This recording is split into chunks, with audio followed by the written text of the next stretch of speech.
Il est 7h47, Chloé Morin est là. Bonjour Chloé. Bonjour. Ça va Chloé? Ça va. Bon Chloé, nous allons parler politique avec vous, comme tous les lundis. J'ai vu le sondage, l'enquête traditionnelle, le baromètre IFOP-GDD sur les personnalités les plus appréciées, préférées des Français. Je me fie toujours de ces baromètres. Bien sûr. Parce que comme on soumet une liste, déjà, il y a peut-être d'autres personnalités préférées qui pourraient entrer, mais qui ne sont pas comptabilisées. Tout de même, et aucun sondage ne le dit, parce qu'aucun sondage n'est fait sur une éventuelle participation des Français à une élection. J'aimerais savoir quel serait le taux d'abstention. Bien, mais une tendance lourde se dégage. Les Français ont pris leur distance avec les politiques. C'est ça. La première tendance, c'est vraiment ce gouffre qui s'est creusé avec les politiques. Presque aucun responsable politique ne figure parmi les 50 personnalités préférées des Français. Je dis presque parce qu'il y a deux exceptions et on y viendra.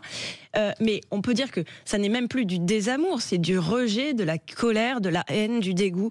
Les Français font sécession avec le monde politique. Alors je demande aux auditeurs de Sud Radio, est-ce que vous faites sécession avec le monde politique?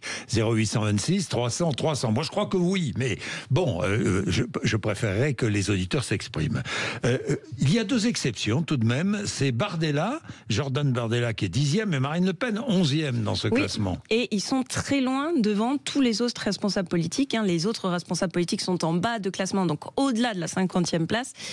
Et donc le duo qui dirige le RN est vraiment une exception dans cet océan de détestation vis-à-vis qui touche les politiques.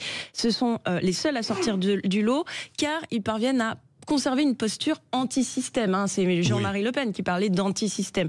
Et anti-système politico-médiatique, c'est-à-dire ceux qui disent qu'ils n'ont jamais appartenu à ceux qui ont gouverné le système politique et au système médiatique. Et en fait, d'ailleurs, il répète en boucle, nous sommes différents, et donc on est prié de les croire.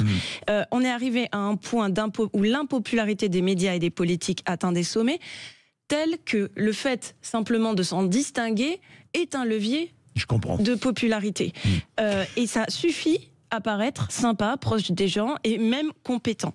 Et donc, ce ressort de communication, il l'exploite avec une dextérité sans pareil aujourd'hui. Oui, et Marine Le Pen, en termes de communication, connaît bien la musique, si je puis dire. Elle est à Mayotte pour de belles images, pour de belles rencontres et pour inaugurer cette nouvelle année. Et elle va certainement chercher à souligner le contraste entre l'accueil qui a été réservé à Emmanuel Macron et puis l'accueil beaucoup plus favorable qui lui est réservé. Oui, parce que Marine Le Pen tape sur Emmanuel Macron plus que sur François Bayrou. Oui. Et d'ailleurs, elle avait fait, il faut le rappeler, plus de 59% au second tour de la présidentielle à Mayotte. Donc elle est quand même en terrain conquis. Et d'ailleurs, Jordan Bardella avait fait plus de 50% aux européennes à Mayotte. Est-ce que tout cela veut dire que Marine Le Pen est en route vers la présidence de la République? Ça veut dire qu'elle arrive à 56 ans, au sommet de son art. La méthode est désormais bien connue. Son parti a constitué un socle solide en doublant tous ses concurrents par l'extrême droite. Et puis, une fois les autres doublés, elle sera peu à peu sur l'allée centrale de l'autoroute en s'approchant de la ligne d'arrivée. Et maintenant, pour envisager notre avenir politique, il y a quand même deux choses dont il faut tenir compte. La première, c'est que la popularité ne fait pas tout et qu'il faut aussi la compétence. Et la compétence, c'est le défi. Et des propositions et des solutions pour améliorer la vie des Français. Et ça, c'est le défi de Marine Le Pen aujourd'hui, la crédibilité de ses propositions et de ses solutions.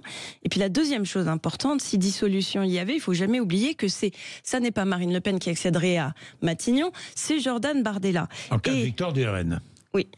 Et je suis assez persuadée que loin d'être son principal atout, comme le disent certains, compte tenu de sa structure d'image, de son déficit d'expérience, mais aussi de ses penchants politiques naturels, qui ne sont pas les mêmes que Marine Le Pen, Jordan Bardella pourrait se révéler, à l'épreuve du pouvoir, le talon d'Achille de Marine Le Pen. Eh bien, merci Chloé Morin, le lundi matin avec nous.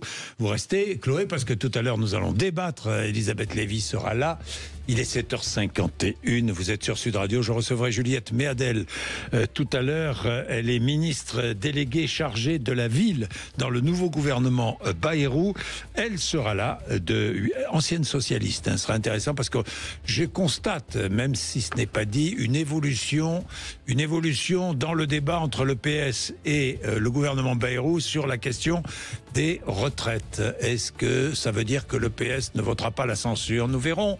Juliette Méadel sera interrogée là-dessus tout à l'heure. Il est 7h, parce qu'elle a des contacts avec le PS, bien sûr. Il est 7h52.